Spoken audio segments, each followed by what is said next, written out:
So here we have the Mini Countryman on a 63 plate. I'm going to start off by showing you around the outside of the car, and then we'll hop in and run through some controls on the inside of it. From the outside you can see it's a 5-door car with black alloy wheels. Let's start off inside the boot area first of all.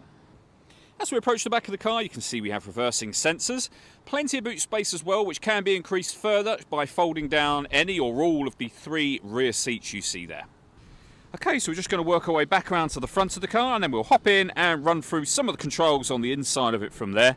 But now that we've done a full circle, you can see it's in lovely condition the whole way round.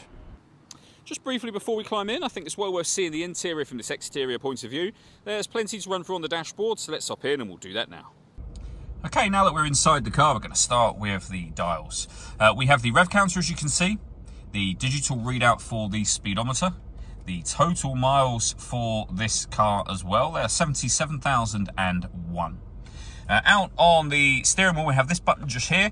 This will change information displayed in that section.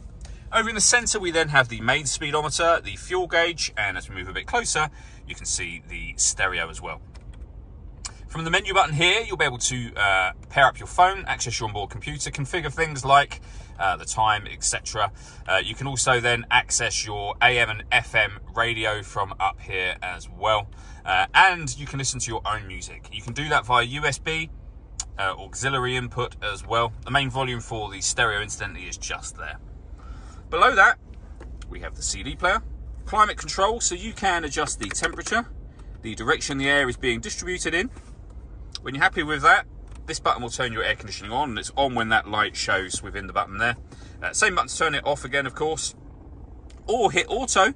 The car will now take control of the fan speed, the direction of the air to maintain the temperature that you've asked for. Any manual adjustment will override that straight away and allow you to put it back on your own settings. Below that, we've got our front and rear fog lights, deadlock, so you can lock and unlock the car doors from the outside. We can turn off the stop and start. This car is designed to cut out when it's stationary in traffic, which in turn will save you fuel. That system is off when that light shows, as it does at the moment. We have our traction control, which can turn on and off, a 6-speed manual gearbox, and then auxiliary and USB input as well. All that leaves me to say is thank you for taking the time to watch this video. If you'd like to come and see the car for yourself and have a test drive, please feel free to give us a call here at Glenbourne's. We'd love to hear from you soon.